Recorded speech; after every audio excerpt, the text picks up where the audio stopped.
Here we go. All right. Yeah, excited. I'm sitting down with Jonathan Silva. Jonathan, how are you? Hello, Lance. I'm doing well. How about yourself? Yeah, it's a good day, man. Thanks so much for jumping in with us. We're going around the circle, talking through family dynamics, family wholeness, what it looks like for families to be thriving in our culture, and recognizing that when families aren't thriving, it's pretty natural for some.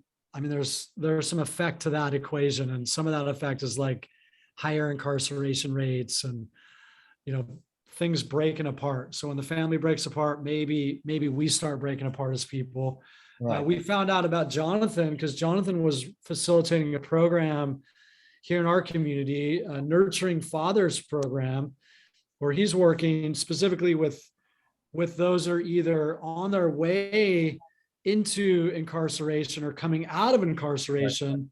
And so you sit down and you work with fathers trying to nurture their strength at being dads.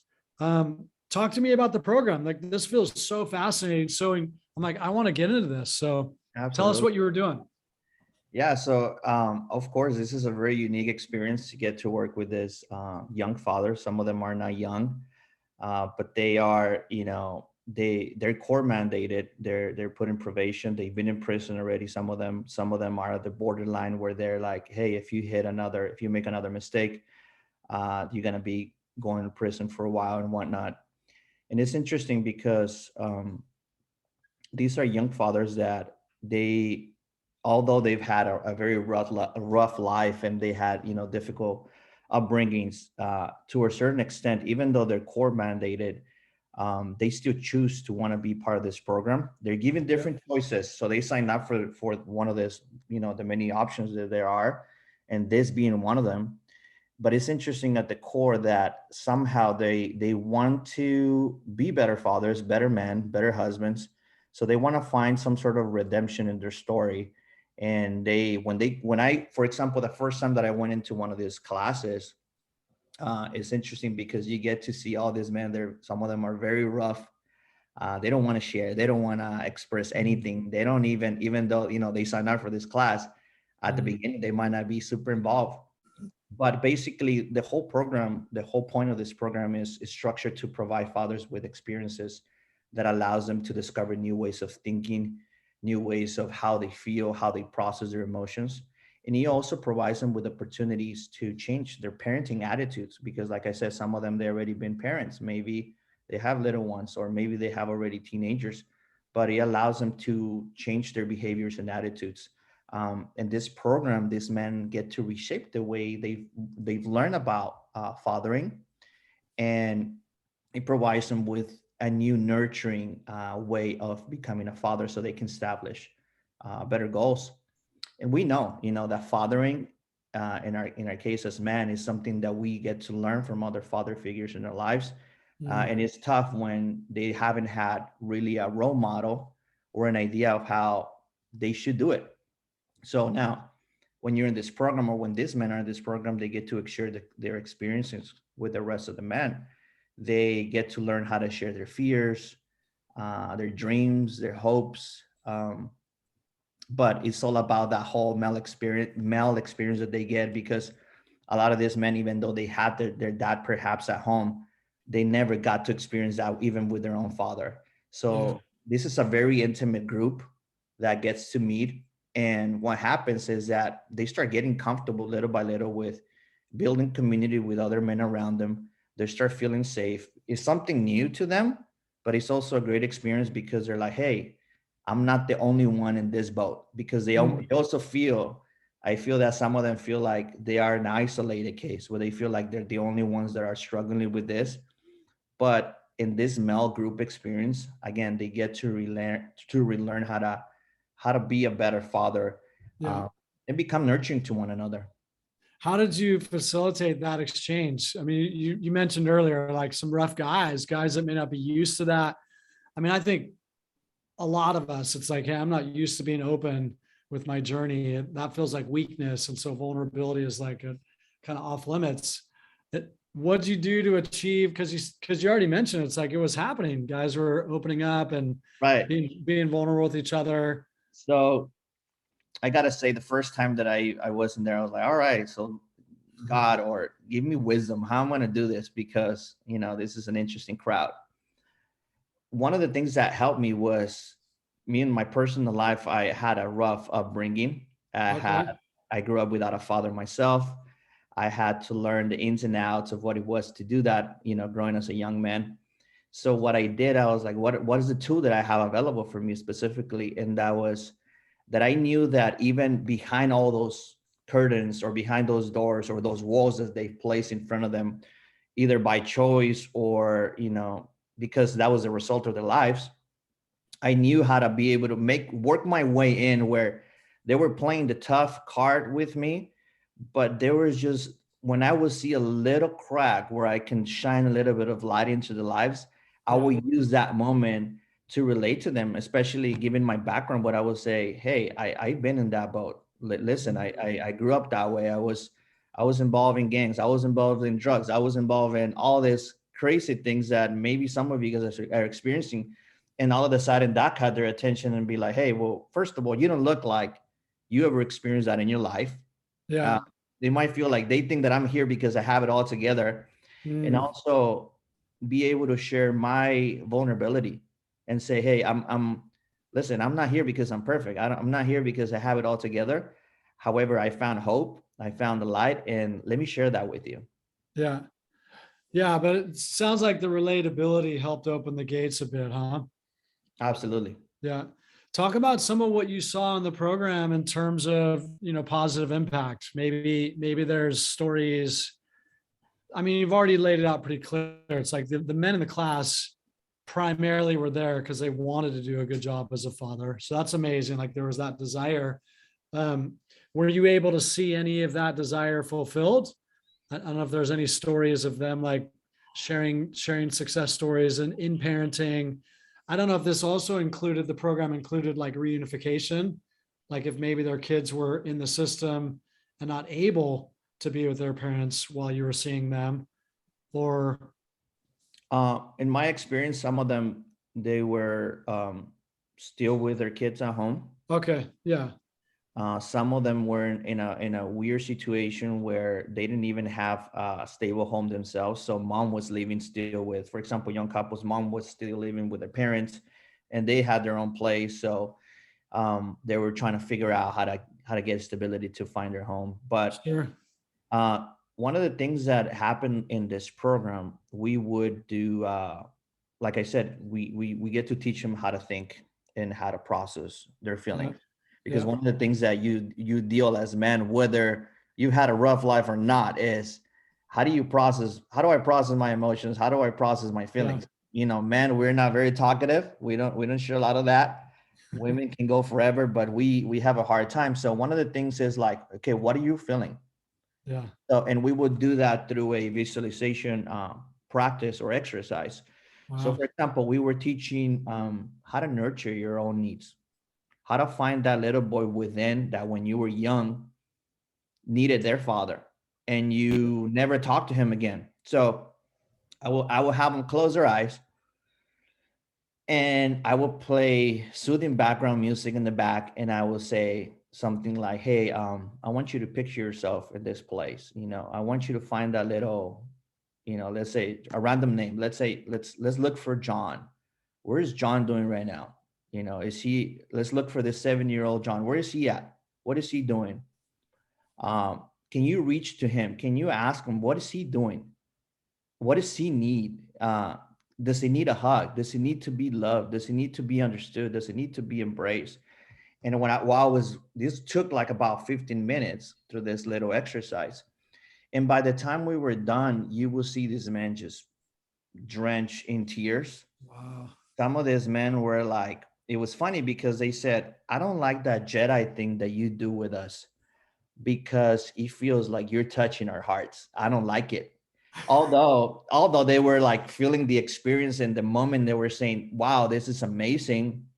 But it was a good start for them to learn how to slow down in their lives. We get mm, to live very busy lives like them. Most of them were, because they were also part of a probation program, they have to have jobs.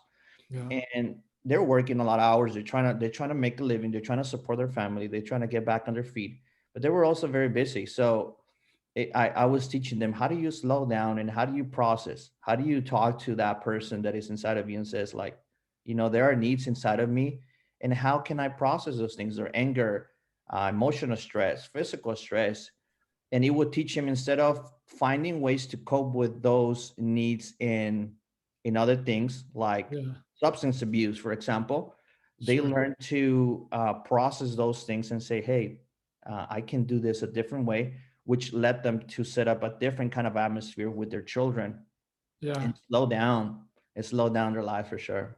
Talk about some of those alternatives, like what were some of the healthier processes for them? Like when you say process your emotions, any other details to describe what that actually would look like for a guy that's, I mean, he's used to going to drugs, or he's used to being violent, he's used to being angry. Is there anything specific? Because I think these are tools for all of us. Yeah, Yeah. so I would teach them, first of all, when I said they need to learn to be nurturing to themselves, was Okay. to find that realization that, hey, although you're an adult man, although that you're a father now yourself, you got to realize that there are needs that you have, and you have to learn how to meet them. Yeah. Why are you feeling frustrated? What happened at work? I remember one of my students will use this expression that said, "It's not is if he was having a hard time and he was getting frustrated to the point where he wanted to fight somebody at work, because that was Yeah. his go-to, Yeah. get violent. He would say it's a bad day, but it's not a bad life." So what I will have them do is Yeah. they would also journal about their experiences. I will give them homework to what's going on. How did you handle that situation, or how can you Okay. handle it better? Um, because, for example, they will come and say, "How do you deal with the children where you come home and you're tired as a father, and you don't the last thing you want to do is sit down and spend time with them and play because they want to wrestle with you?" And I said, you got to realize the importance that as a father, you don't only have to be present in their lives physically, but you have to be present for them emotionally. And although you feel a little bit tired, and although might feel stressed because you've had a hard day, you got to realize that you're making an impact in their lives. Yeah. So when I would tell them that to do something like that and do that part of their homework, at first it was weird because, again, that's not something that they used to. But when they put it in practice, when they will put those homeworks in practice, they'd actually realize that, oh, this makes a difference inside of me. So I would do exercises like journaling. I would do exercises where they would get up in the morning, and how do you feel your mind? How do you feel your heart? What is it one thing that you want to visualize yourself doing during the day? And yeah, that were some of the practices that we did. Not Yeah. sure if I'm making a lot of sense. Oh no, it's super clear. Yeah, I love it. This is excellent. And and so typically, like you would have your students, I'm assuming they're taking part in a program. So it's like a length of time. I don't know if it's 2 weeks, if it's 2 months. How long were you working with these guys? So the program consisted of 13 weeks. Okay. Yeah, so a little bit over, you would say, 3 months. And each session is between 2 hours and 2.5 hours.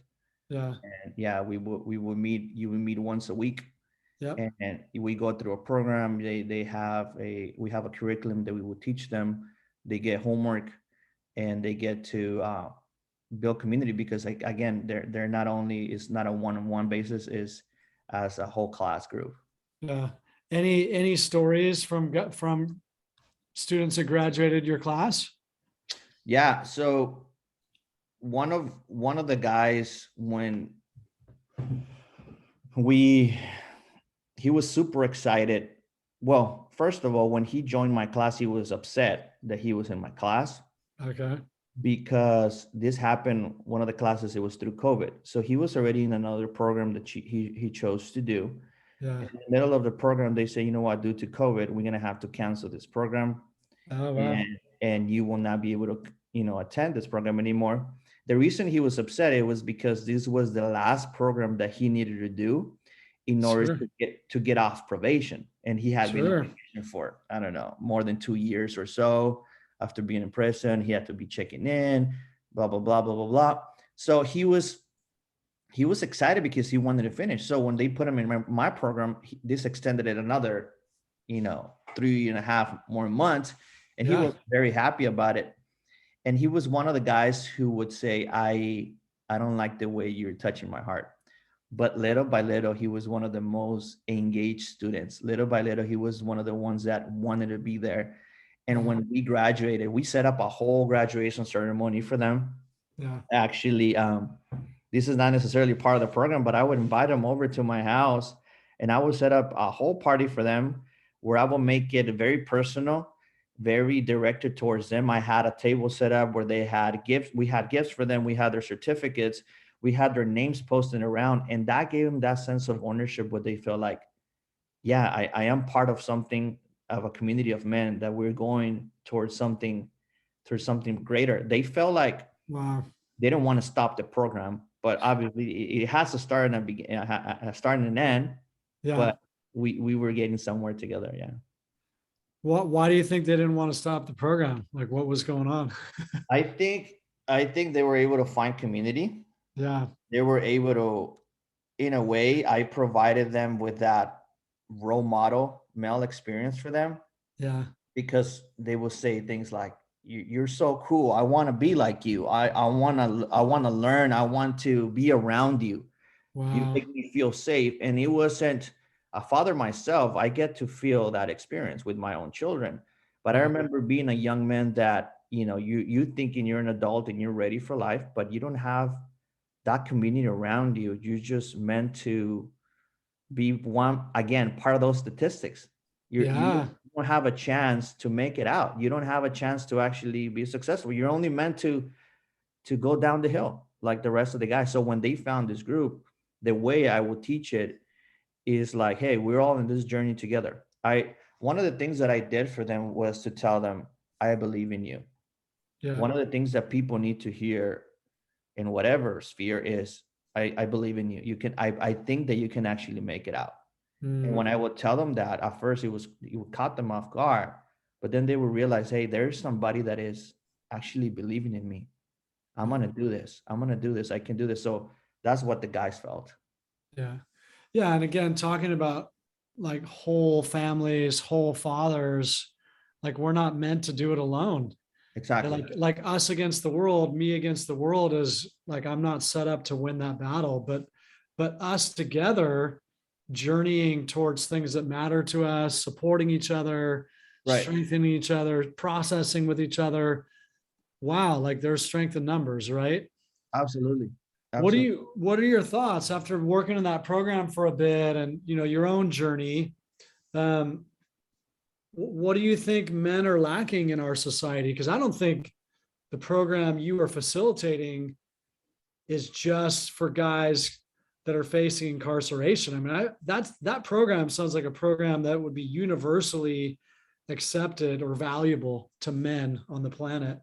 Yeah, what do you think men are missing in terms of being able to be successful fathers, successful husbands?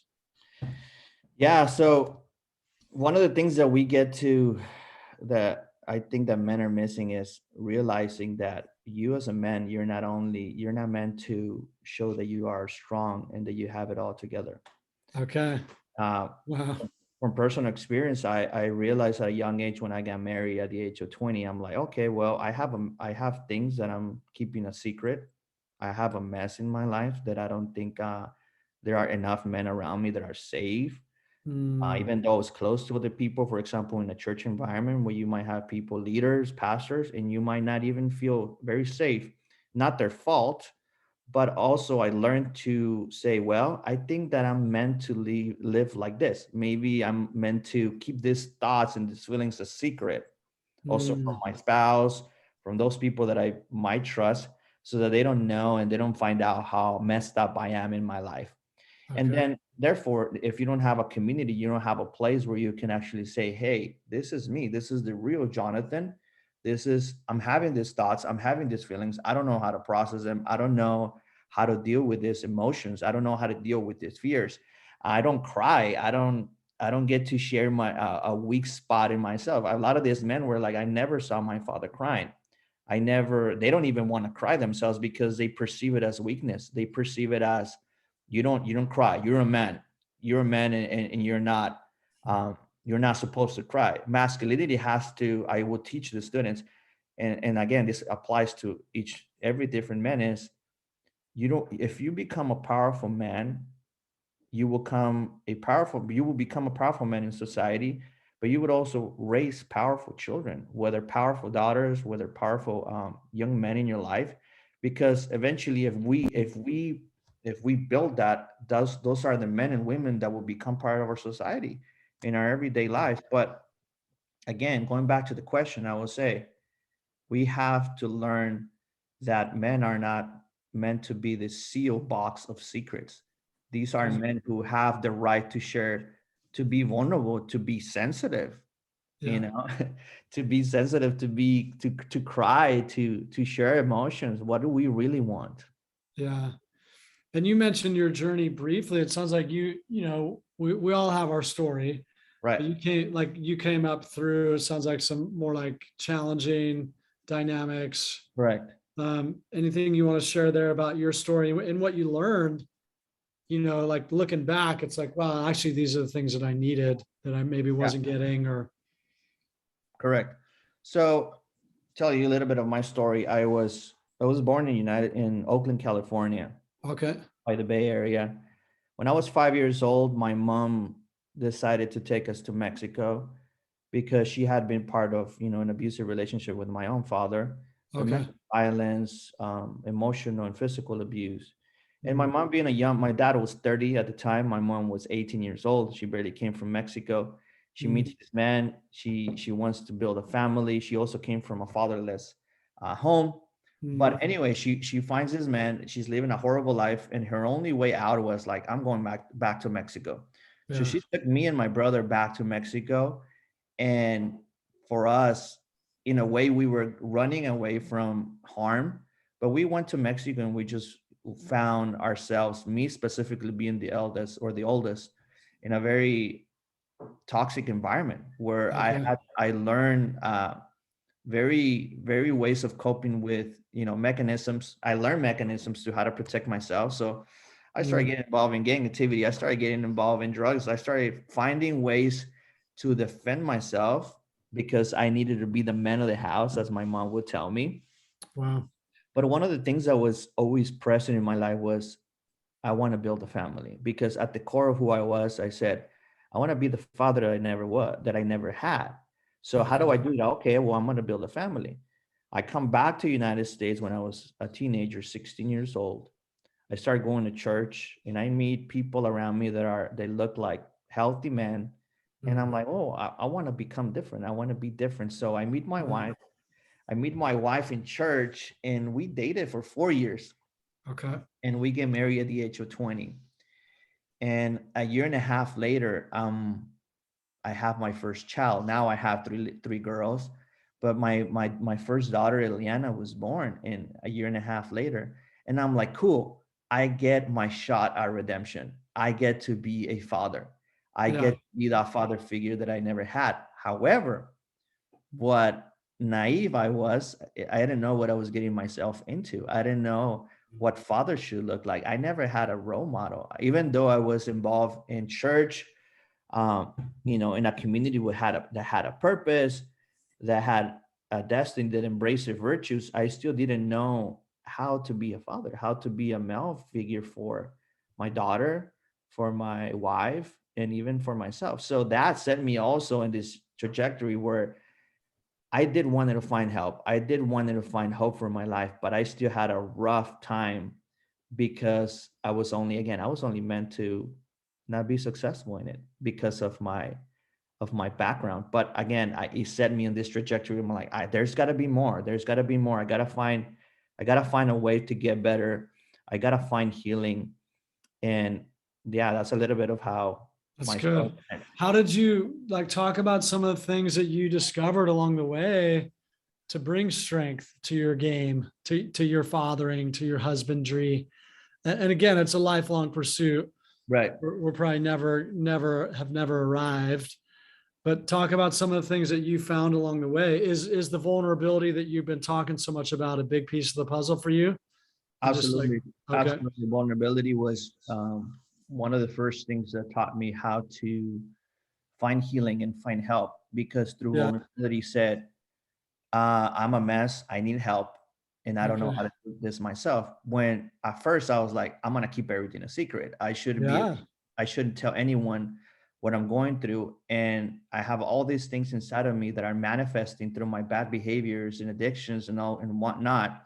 So the first step was to say, hey, I messed up. yeah, This is me. I really need help.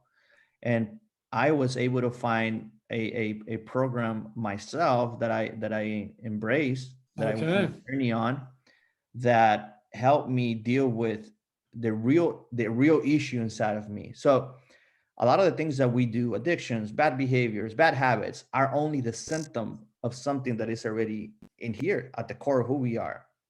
Some of those things they were nurtured by the way we were brought up. Some of the things we chose, to embrace in those things. But at the end of the day, they were just symptoms of what the real issue was. And finding a community for myself also of men that challenged me, but that loved me and that believe in me and they accepted me. When I said, hey, this is my mess, they weren't like, oh my God, like, you need to show that you're this perfect person. Instead, they're yeah, like, hey, I remember my leader at one point when I found this group of men, he would tell me, um, I will say something that was, going on in my life. And I was, because the first thing is like shame. I feel unworthy. Because of that, then I retract, or I avoid my family, or I avoid my wife, or I avoid my responsibilities. And I will come and I will say, hey, this is me. Like, this is what I did. This is the way I messed up. And he would always tell me, Jonathan, I love you more than 5 minutes ago, just because you shared that part of you. And I want to say that you're brave for sharing that. So that made a huge impact in me. And that's something that I was able to replicate with these guys too, because when they came a week after and say, hey, I said this to my wife, or I said this to my children, I said, hey man, first of all, I want to say that you're brave and I love you more than 5 minutes ago. But here, hey, this is what we need to do. This is what needs to happen. how do guys find that? Like, how did you find that? So you found a group. How'd you find that group? That's just Uh, like a men's group that was available in your that was church or, that was a men's group that was available. Yeah, that was a okay. men's group that was available. So there's like a resource and you're just like, sign me up. Yeah, Yeah. but it is the way I describe it is it was one of my greatest tragedies. All right. uh, because it was in a moment where I felt like I had burned my house down, in my family, in my marriage, in Mm, myself. I was just a ticking bomb waiting to blow up. And when he did, there's nothing more beautiful that happens in people that become more responsive than when they are in pain. And when they know it's kind of like when you have a headache and you're like, give me something to get rid of this pain. So yeah, that was the moment for me where it's like, give me something. I want to get better. I don't want to live like this. I don't want to replicate the same thing that happened in my life. I don't want to be sure. that left her children. I don't want to be divorced. I don't want to lose my wife. I don't want none of that. So I was in that moment. I was in the middle of that. And that's when I found this program. And I'm like, I need help. I need to find this resources. I did find the resources. And I remember my leader told me 2.5 years later, he's like, hey, to be honest with you, I didn't think that you were gonna go through with the program. I didn't think you had it in you. And I was like, oh, thanks for telling me now. But one of the things that allowed me to be successful was to show up, Yeah. whether it rained, whether it shined, whether I was in pain, whether I was happy. Show up. Like I said, I believe that there had to be more. There had to be more for me. Yeah. Well, and you were, sounds like you were acutely aware, like something's got to change. So you were like ready. Correct. Sometimes we're not ready, huh? Sometimes we don't reach out but I love what we're talking about here because you think about the fatherlessness kind of epidemic we're in the middle of, how many men have just stopped showing up. Ultimately, they've given up on themselves, given up on their families. And yeah, you're talking about a pretty simple antidote. It's like, Yeah. reach out, ask for help, find something. Um, Yeah.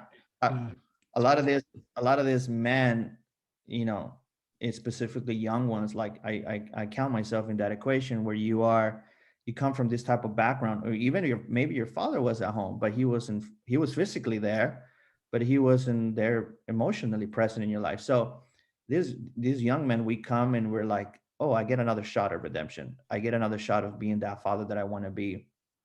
But even while you're already in the process and you find a partner, and now you have a family, and all of a sudden you start repeating that cycle, then this becomes this thing of like, I'm unworthy, I'm not, I shouldn't be around my children. These men don't leave their children because they stop loving them. As a matter of fact, they love them to death, and they said, I will give my life for this kid.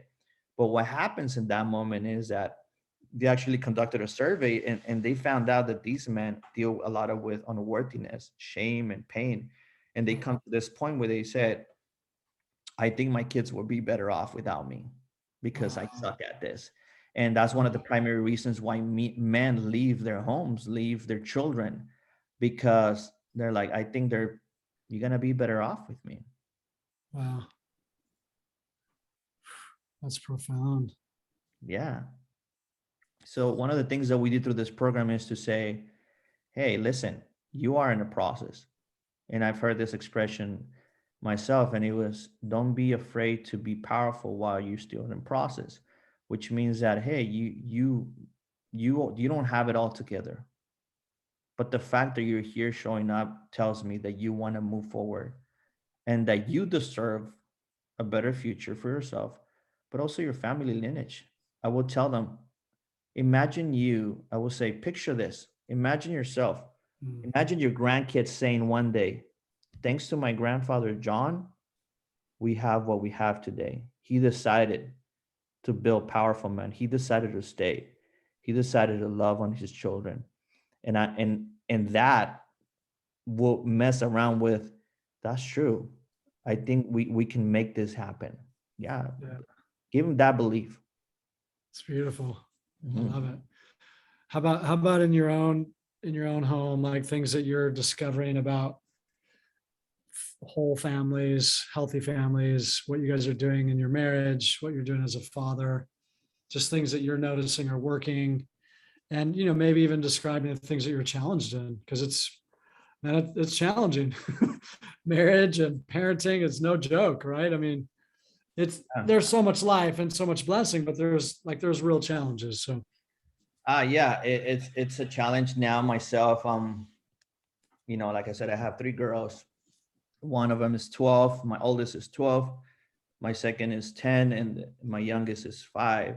okay. My wife and I were like, oh, we feel like we're doing a lot better with the third one. Uh, and we were jokingly saying, because we're like, yeah, I think we have a better head in our shoulders. Yeah. Now that we've gone through other two children now, with the third one, you have a better idea of what you want in your life. I mean, obviously we were in a different stage, but I remember there was this guy that said in an interview, he's like, one day our kids are gonna complain about how we traumatize them, and all the things that we did wrong in our lives, but the goal is to try to traumatize them the least possible. But he also said one of the things is that you keep it real with your children. They know they know who you are as a person. They know where your heart is. They know that you also have your own needs, and that they can see a person that is real. They don't see this like cold, detached disciplinarian in the house, but they Wow. see both mom and dad as people that are real. That there are many times that I might say something that might hurt them. I might say something that would make them cry. But one of the things that we've learned together, my wife and I, is to say, you know what, baby? We tell our girls, you know what, baby? Daddy messed up. I should have not said that. Mhm. I got out of control. I'm sorry, and I apologize for hurting your heart. Mm. And that alone creates this thing in like, hey, yeah, my dad is not a perfect man, but he also has the ability to say sorry when he messed up. Wow. And that will teach your children that you're not this infallible figure.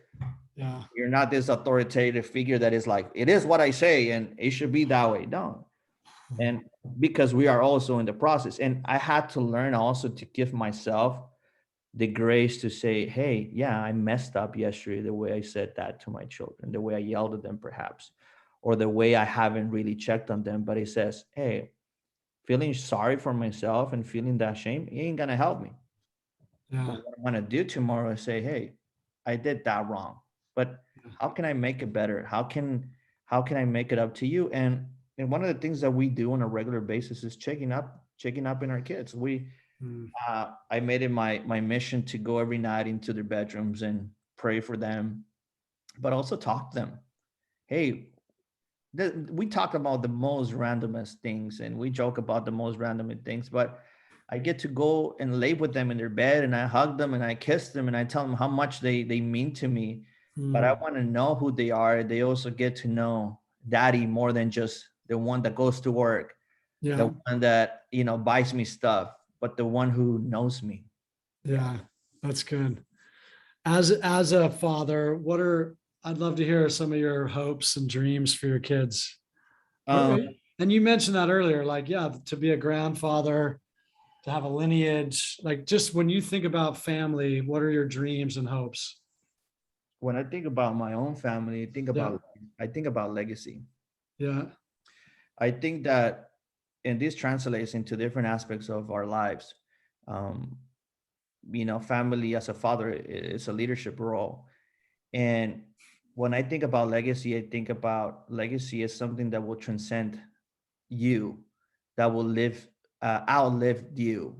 And my hope and my goal is to build something in my home that will still be carried on through my daughters, through my grandkids, to their Mm. grandkids, all the way down, Wow. so that they can learn to the values that I embrace today are the values that I want them to have throughout the generations, but in such a way that even when I'm no longer in this world, they can go and say, this started with someone. This started with my dad, Wow. with my grandfather, the one who went against all the odds and he didn't conform, because there was also this thing in me always like, I don't think that I'm meant to live this way. I think that there's actually more for me. I'm tired. Like I need to find hope. So that's also one of the things that I instill in my family, and that is part of the vision to say, hey, hope is not done. As That's long as good. you still have hope and as long as you still have faith, there is someone, there is someone that created us with a purpose in life. And I believe that we have a destiny and we can't just give up. Yeah. I love it. And if you think about your daughters now, some of the specific dreams, hopes you have for them. One of the things that I do right now, as in the now, is to be able to facilitate for them the things Yeah. that they wanna embrace in their lives. Yeah. So, and one of my responsibilities is to provide for them, is to nurture them, but also what I take very to heart is to say what are the things that they love doing and expose them to it. Because That's they good. love gymnastics, so I have them in gymnastics class. My oldest is, she loves singing, she wanted to learn how to play piano, so I hire an instructor to teach her how to play piano. My little one loves dancing, so we put her in a dance class. Yeah. And for me is to say I want to nurture. It's not that I want to give them the things that I never had, is that Yeah. I want to teach them the things that I was never able to learn. So Mm. my vision is to say I'm always going to place you on a road that is going to lead you to the place where you can find your purpose and where you can find your destiny. And the only way for that to happen is to expose them to all those things where those virtues, to Yeah. expose them to embrace those virtues where they can find that one thing that will make them feel like, they made it. Yeah, that's exciting. I love that. Yeah, anything as we're kind of wrapping up, any parting thoughts? Again, generally, family wholeness, fathering well, anything else that I haven't like steered you towards that you want to get out? This is amazing. Such good wisdom flowing from you, Jonathan. Absolutely. Yes, of course. Um, yeah, I wrote something here, and I would like to kind of read this along the words of pretty much what we were saying. Um, but God isn't looking for perfection in our family nucleus. He's looking for us to steward family well. Okay. When one of the primary components of family wholeness are the fathers and the roles they play. So a lot of men are not leading well their families, are not being whole, not because they don't want to, but it's because they don't know how to do it. Mm. So, and one last thing is, in order to see families thrive, we as men, we cannot stay stagnant, or we can't be passive anymore. We have to move towards the more, and we have to be willing to reshape and relearn what it means to be a powerful man slash father. Yeah. And God established family to be lived out in the reflection of who he is. And Yeah. family isn't defined by the status quo, what we hear today in our culture. It is defined by God's infallible design of family. Yeah. I love that thought of like reshaping what a powerful man is supposed to look like. And the stories you shared from the program you were facilitating, these men, you said initially very hardened, very unable to be vulnerable, and then eventually saying things like, I want to be like you, and saying that you were cool. And that description of coolness was vulnerability. Like you were modeling vulnerability, you were Correct. inviting them into processing their life, things that maybe like previous generations would say, that's not masculine, that's not man up, right? Yeah, men up. Yeah, men up. And when they would say comments like, I want to be like you, it would carry such a weight. Uh, Yeah. but also this responsibility to say, hey, I think I'm doing something right. But like I said, I want to teach men around me in general. Whether that was one of the things that always happened to me, that I became a magnet to young dads, but also other men around me that were my age or a little bit older than me, that saw something that I carried, but I'm like, I want to give them that. I want to pass it on to them, Yeah. because they deserve it, because they deserve to live better. Yeah. Yeah. So many components here. You've shared so much wisdom, so many nuggets. I think I mean, that's another really huge deal, is like that you were upfront and intentional. Hey, I believe in you. And Right. you're going to experience in this setting somebody that's going to champion you and somebody that believes the best about you. That's so often people, yeah, maybe they feel discarded or passed by or undervalued. And when someone comes along saying, no, you're important and you got what it takes, Right. man, that's so empowering. Yeah, I love this. I feel like we talked for a long time. I think you have so much to share, Jonathan. I really appreciate you being open with your journey. Is is there anything you want to share in terms of if people want to find you, follow you? Maybe it's just as simple as knowing your Instagram or your Facebook. Again, I think you have a lot to offer people, and maybe some people after watching this are going to be asking for some more Jonathan. Absolutely. Yeah, I mean, it will be my pleasure to pass it on and connect with other people in the same journey and other powerful men and whatnot. Obviously, you can find me on Facebook. My name, Jonathan Silva, or you can find me on Instagram, and my Instagram is Silva Jonathan. Okay. Basically, back my last name and then my name. Yeah, I'm there. People can reach out to me. I would love to meet others, and just pass on what's been given to me freely. Yeah. Yeah. I mean, I love the simplicity of what you're sharing. I think if there's a lot of courage required, especially that courage that gets you out of your chair, gets you out of like Stucksville, like you making a choice. So like, hey, I need change. So I'm going to pursue people. And that's what I hear you saying is like, it's relationships, it's walking with other men. Yep. Right. Yeah. It's something that I happened to land in. I didn't really plan on this. I didn't really. It wasn't my world vision, but Yeah. the Lord, through the Lord through different journeys that I took and different roads. The Lord the road less travels led me to this one place at this intersection, which was this wholeness as man. Yeah. But you would also describe that intersection is a place of community, like Absolutely. including other men in your journey. Correct. Yeah. Correct. Yeah. To realize that you're not meant to do it alone. Yeah. You're not an isolated case. You're not the only one in this boat like many of us think, it's just Yeah. me. Everybody has it all together. Everybody's smiling, everybody's joking around me, everybody has a good job. I'm just the only one in this boat. And the reality, no, you're not an isolated case. You are just like many other men, but because we don't share, because we don't expose who we are, nobody knows. Yeah. Yeah.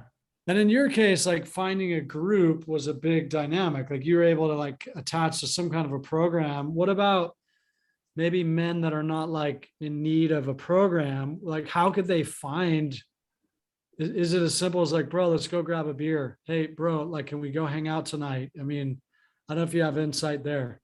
Cause I do think there's a lot of men that are stuck and Right. maybe they don't have a menu of options to shop from. Maybe they're not a part of a church that has small groups for men. Right. I think one of the things that we, even outside, like you were saying, outside of a church or a religious setting, Yeah. it's that thing of saying we want to play it and assume that everybody else is doing great. And Uh, but in order for vulnerability to happen, there has to be somebody that is willing to risk yeah.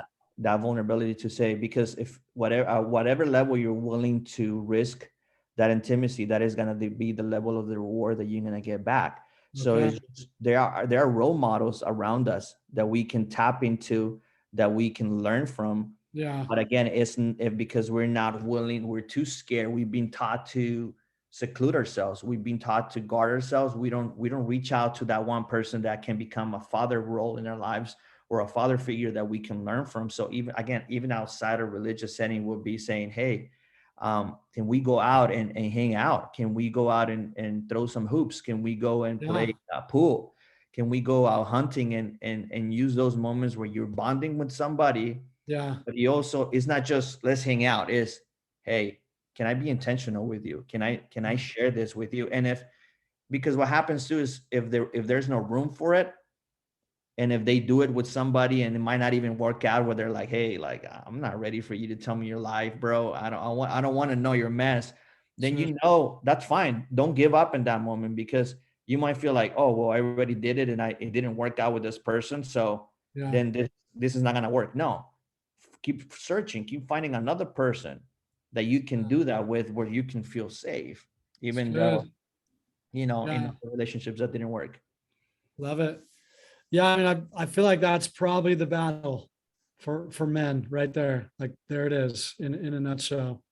It's nice if there's groups to help us facilitate this. If there isn't groups, you're going to have to go find it.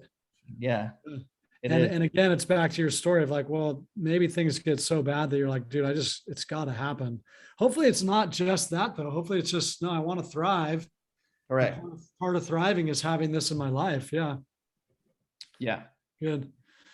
Well, really appreciate time with you, Jonathan. This is really good. And that program that you were facilitating, the Nurturing Fathers program, is connected to Hope City. It's And connected. so if anybody's on this call, you can look at hopecityredding.com. Jackie Durant is the CEO of that nonprofit. That program is still up and running. And so if you heard something there where you're like, well, I got to get connected to that still exists. Yeah.